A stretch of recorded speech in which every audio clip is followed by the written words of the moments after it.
says I'm live. Scoop macchiato. Okay, we are getting started here. My name is Courtney. I'm here at Goats with Horns Animal Sanctuary in Arizona with Real-Time Animal Rescue. We are getting ready to head into the back and get everybody situated where they need to go. Not everybody can eat together. We have a couple cows in the back who like to eat like vacuum cleaners, so they suck up too much hay, so they wouldn't be able, the goats and everybody else wouldn't be able to get enough, so we need to put them in a pen. And then we have Miss Rapunzel, the brown pretty goat over here with the purple collar that's peeking at us. She can be a little ornery, so for everybody's safety, we get her in a stall by herself as well. And then the littles, as we call them, we have several pygmy goats and Nigerian dwarf goats for their safety, so that they don't have to compete with some of these bigger guys over here. We want to put them in a stall as well. So it's always a little chaotic. We always hope that everybody will run right into the stall that we want them in, but that doesn't always happen. So we will see how it goes. I'm gonna head through here, and already got some hay in the back. We gotta carry the rest. A couple of our, well, I guess just one of our feral cats here, Bunny. We're also a TNR depot, so we have lots of cages, like traps here, so that people can catch like feral cats in their neighborhood and then get them fixed at a low or no cost spay or neuter facility, and then re-released in their neighborhood, so that way, you know, they can not be contributing to the homeless cat situation. You might be blocked by the hay here for a second, but here in Arizona, especially where we are in Maricopa County, we have over 100,000 stray cats. It's a little bit higher than in most parts of the country, just because we don't have a freeze here over the winter, really. So, you know, and as sad as that is, in other parts of the country, sadly, many stray cats do pass away in the winter time. But here, you know, luckily they don't, but if they're not fixed, they just keep breeding like crazy. And again, I apologize for the view right now. I'm carrying crates of hay, but that I'll get to set that down in a second, and then we'll start seeing if everybody wants to go where they want.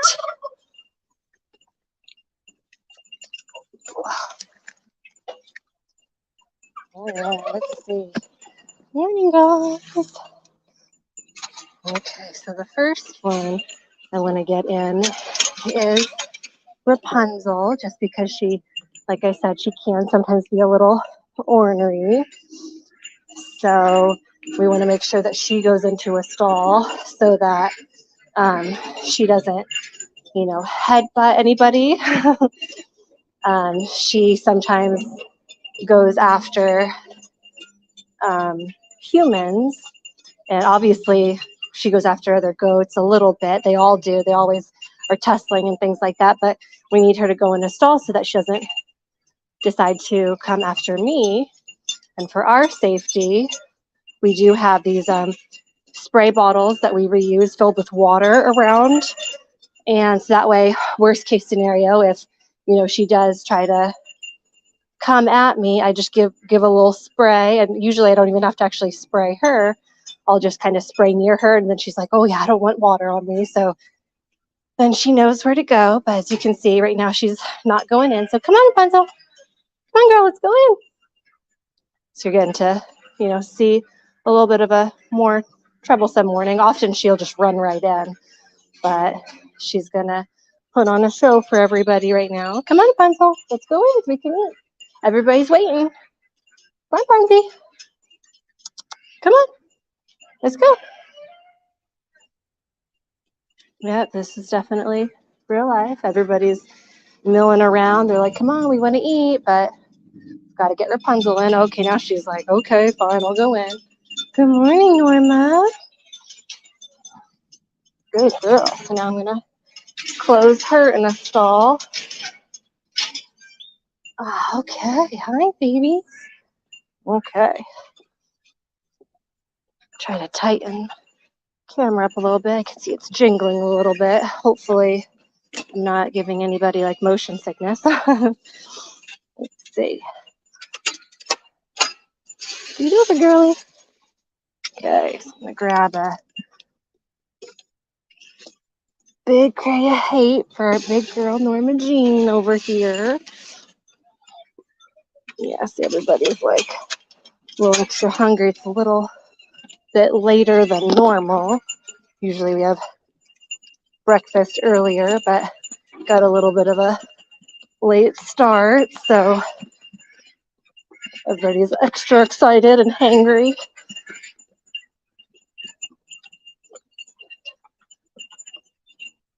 Throw this hay down here. All right, good girl. Go on. Hold on. Oh. Okay, then we'll do a little switcheroo. Nala's gonna eat in there. And actually, just so that I can get Norma Jean in her stall, she's like, I don't want to go in a stall without hay. See if I can grab a little handful here. Norma Jean. Hi, baby. Norma. Yeah, they're putting on a show for everybody. Come on, girlie. See? Little bite. Come on. Let's go.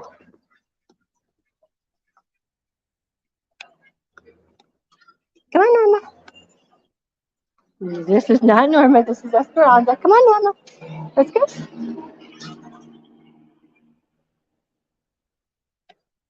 Oh, well. Norma, come on. Come on, girlie. She's like, I don't want to come in for that one handful of hay. Might have to go grab a whole crate for her. Okay, well, meanwhile, let Esperanza run in. She eats separately also because she is so sweet and timid that she won't compete for food. So she's too shy to go eat with everybody at the trough. And so we let her go in by herself, and then we bring her her breakfast separately. She's just our little sweetie. Okay.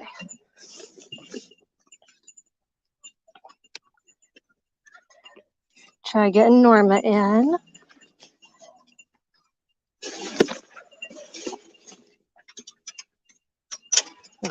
Latch the gate behind me each time, obviously, because they know when the gate's open.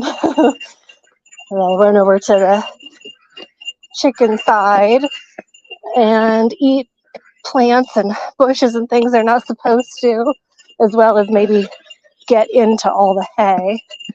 Watch out, everybody. Watch out, this is for Norma.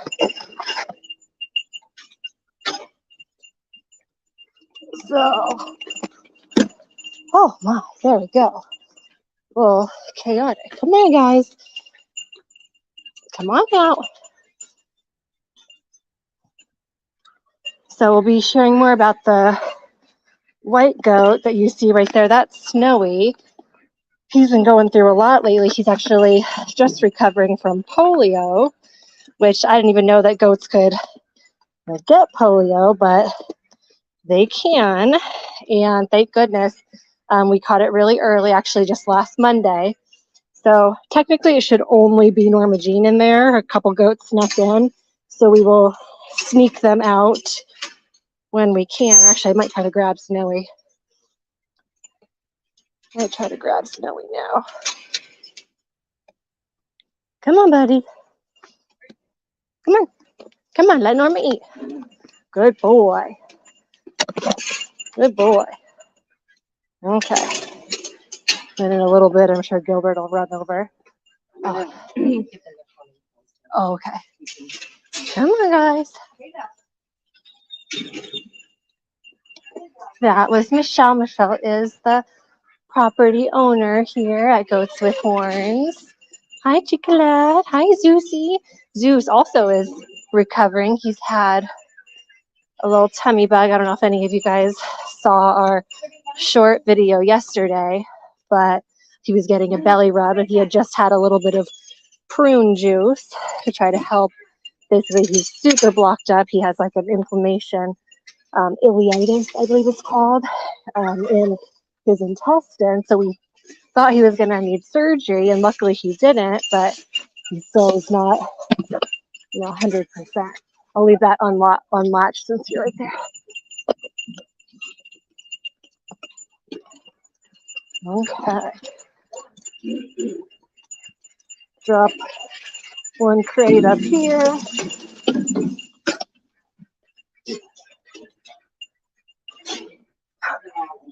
Okay. Okay.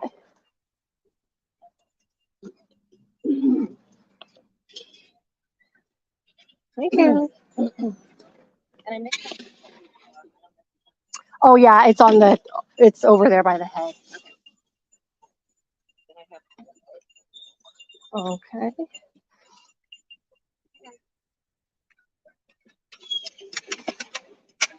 Hey, Susie. Yeah.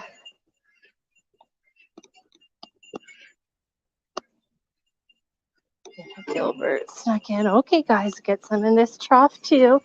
Gotta spread everybody out. And they'll still play musical troughs, as you can see now. Snowy's like, oh, I'll go over to this one, and these guys run over here. It's always an exciting event. I mean, who doesn't love breakfast? Okay, so now we got to bring some in for Rapunzel and the other friends who are in a stall right now. Okay. I'm going to divide this one.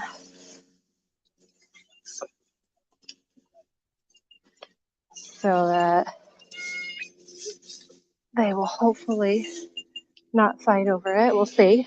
Put a little hay in for Esperanza. Some here for Gibby and Peanut and Chicolette.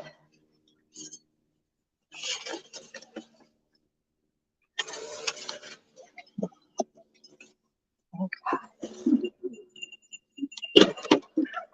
There. One there. You guys want to go in? Go on. Go on.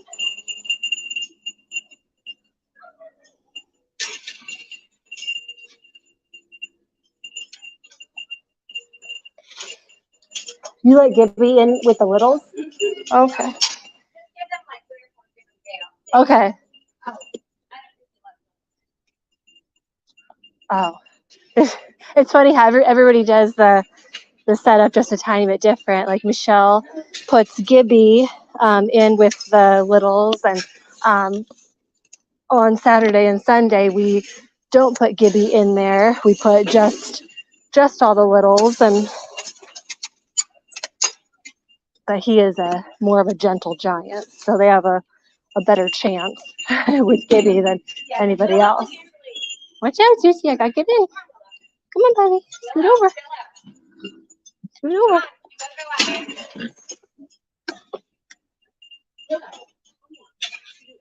Okay. You want to come out, Willow? Come on, Willow. Come on, girl. There you go. Okay. No! No? Okay, I got toss some into Rapunzel.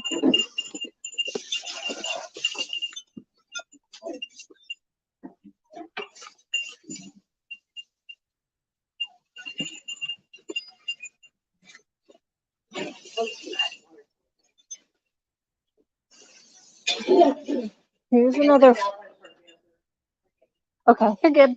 As you can see, we have to have a lot of little feeding stations in here, just because, as you saw, they like to play musical troughs, musical crates. They all want to eat where the other one's eating. So, excuse me, Zeus. Okay, so everybody's situated now, and Michelle started filling up waters. Like I mentioned earlier, we're Goats with Horns Animal Sanctuary, and we are in Arizona. And even though it's April, it's already nearing 100 degrees during the day. I think today is lower, a little like low 90s, but still, obviously, waters are something that we have to be really cognizant of and make sure that waters are topped off at all times. Um, and where Rapunzel's eating there, we have a couple kiddie pools because after Rapunzel's done eating and after we're done back here, we'll obviously let her out, and that way the pigs can go in there. They'll create their own little wallows and slosh the water around and do some rolling in the mud. It provides a good sunscreen for them and also like pest control, so that way the flies won't be on them as much. And then we have more duck ponds over here, kiddie pools. This is Bruno Mars and Clyde.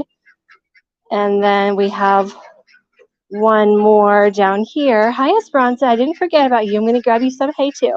Elvis, and his pool is in ground. It's because we used to have a couple of elderly ducks, Huey and Dewey. Rest in peace. They have both passed away this last year, but before they did, they were old, especially like Huey was about 16 years old, which is very old for a duck. He far outlived his lifespan. He lived a long, full life, but because they were so old, they had kind of a difficult time getting in and out of the pool, like kind of lifting their bodies up and down. So a couple of our volunteers dug a pit for to put the pool in so they can just walk in. It's made it a little easier. So I'm going to toss a little hay down to Esperanza, and she'll pick at that a little bit, and then she's going to get some special food, like I mentioned earlier, since she's more timid than the other animals. She is a black belly Barbados sheep, and their breed of sheep is actually known for being super skittish and shy, but also before she came here, before she was rescued, she was in a really horrible situation.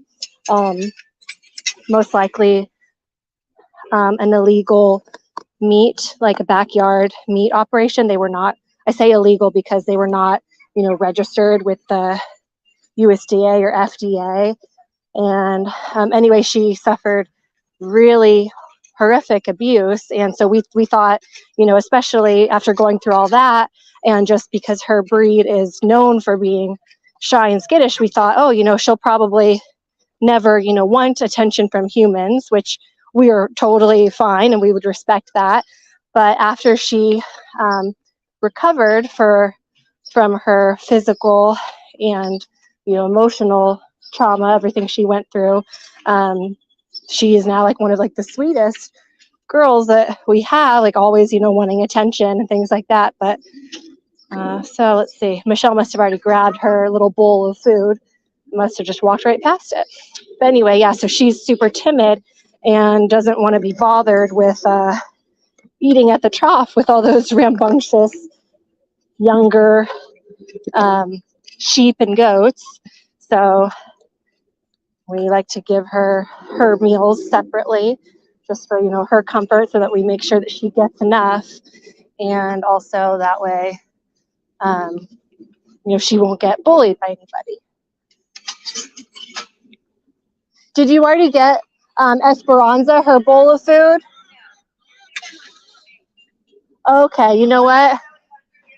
Yeah, you know what? I'm silly. I forgot where I set them. I'm like, oh, Michelle grabbed them, but no.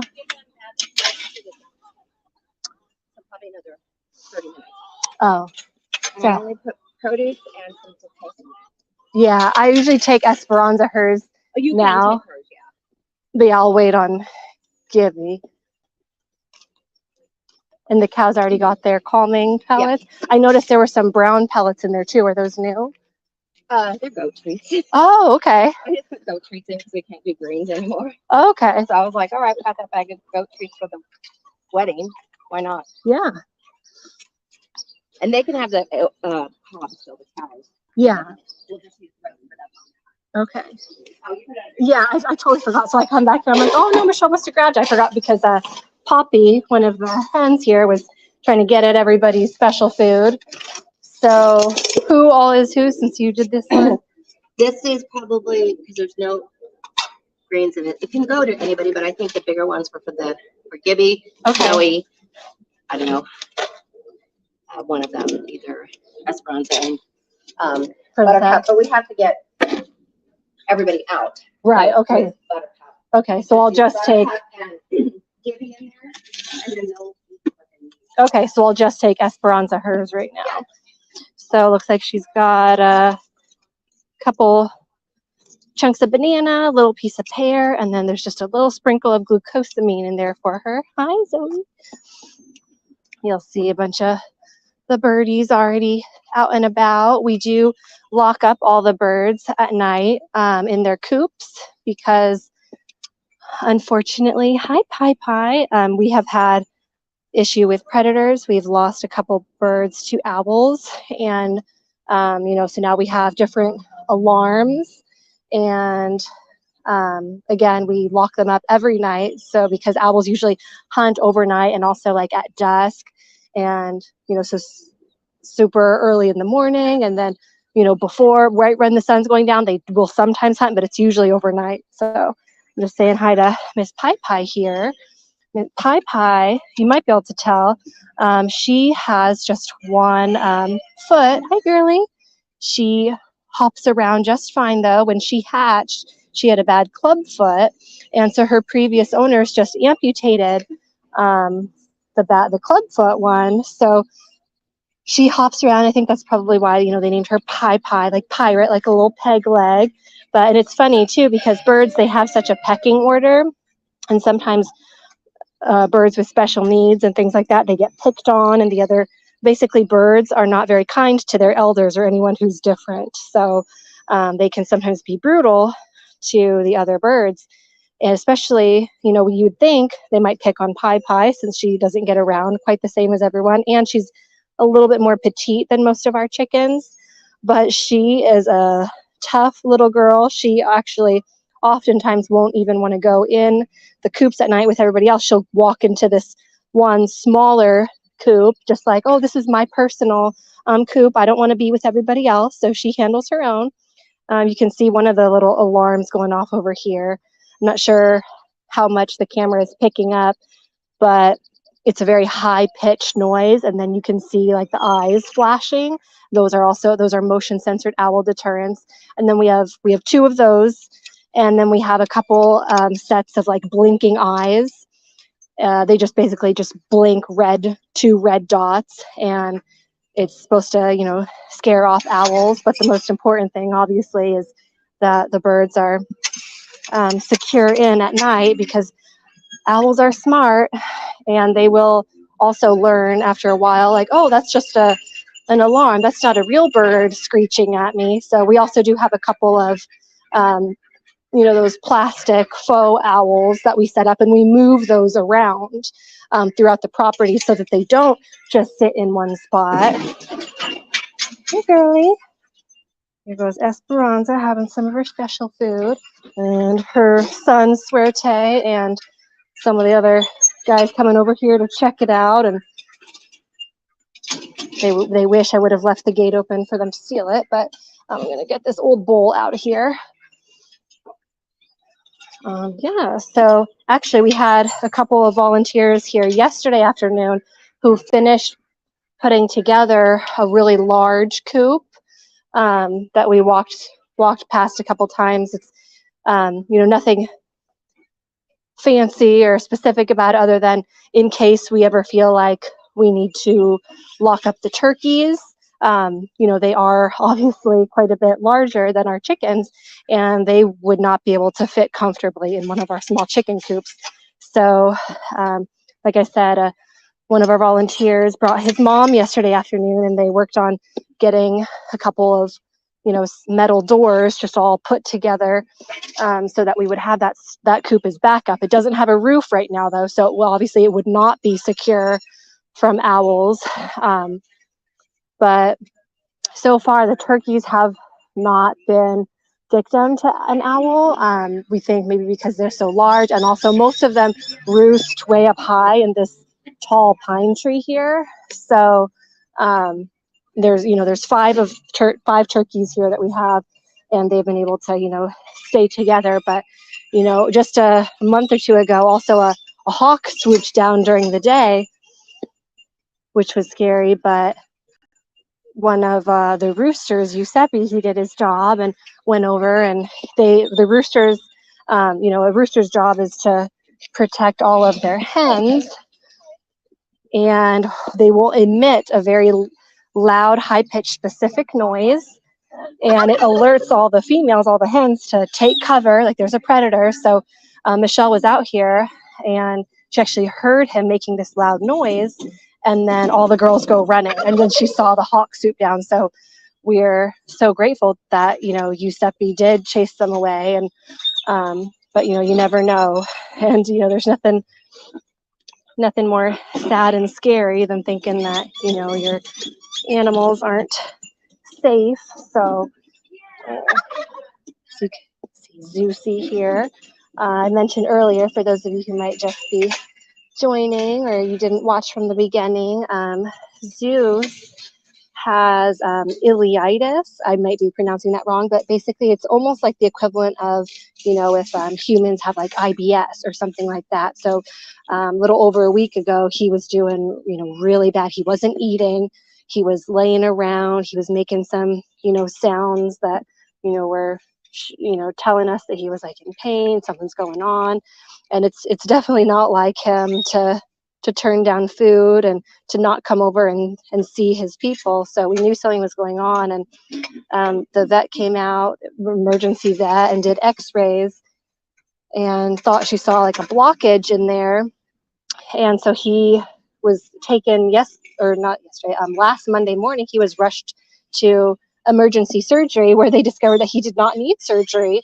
I guess the surgeons there were able to get a more clear image of inside his belly and saw that it was just really like super inflamed, but he's been so backed up. Basically, if anybody, I know it's not pleasant talk, but if anybody has ever been, constipated or known somebody or it's an animal who's been constipated, they feel so bad. And so we had him locked in a stall for days because we wanted to, first of all, he was getting medication. He got fluids for a few days administered, and we were kind of trying to monitor to see if he did, go poo. And he hadn't gone poo for days. And so then we tried a little apple juice, and then yesterday a little prune juice. It does have to be watered down a lot. It's like 1 part juice to 3 parts water, but we gave that to him. He liked the apple juice more than the prune juice, but he did drink a little prune juice. Obviously, we didn't give him too much. We didn't want him to have, the opposite bathroom issue. But so now, because we did let him out of the stall, just because he was miserable in there, and we also figured, him walking around out with his friend and out with everybody, that also might help things move along. So Michelle did let him out the other night, and so we don't know for sure if he has gone poo, because obviously, hello, Fernando, because we can't tell if it, when we find poo out here, we don't know if it's his or Julio's or even another animal's. Good morning. Hi, Fernando. Gobble, gobble. This is our male turkey, Fernando. We just have one boy. But yeah, we can definitely see a difference in his behavior, though. He is eating a little bit now, and he's drinking well, and he's wandering around. He's not crying like he was before. So maybe he did go poo-poo and just feel better. But he is now off of his medication. He finished his round of antibiotics and everything. So yeah, so now we're just seeing how he does, and just keeping a good eye on him. And as you can see, he's a sweet guy that just wants to hang out and get some belly rubs. Yeah. Oh, there's his little friend Julio over there. So Julio is also a potbelly pig. He is more shy than Zeusy here, though. So he does not, want belly rubs or to be pet at all. And we're fine with that. We respect that. Oh, he still gets some? Oh, okay. Zeus? Oh, okay. So we're going to follow Michelle over here. And I mentioned earlier that Snowy, this white goat right here, he is recovering from polio. And so for a while, for several days, he was having to get shots every 3 hours. So Michelle was, getting up with him all hours of the night, giving him his shots. And now he doesn't need to have them as often, but he still does need a shot twice a day. So that's what we're gonna try to do. And he's smart now. He's like, oh no, I don't want any more of those. But okay, come on, buddy, just one little shot. Remember? Okay, that's it. Just a little shot, and it's thiamine, which is a B vitamin, and that is what caused his polio. Basically, he should make enough thiamine, but his rumen, for whatever reason, stopped producing thiamine. So he got deficient in it, which caused the polio. So now he's getting those shots to get his level back up. But I think I'm going to log off here so I can help out a little more in depth. I'm getting distracted with all these cuties, as you can imagine. But I just want to thank everybody so much for tuning in and getting to know some of our animal friends here at Goats with Horns. And stay tuned. We will be doing this.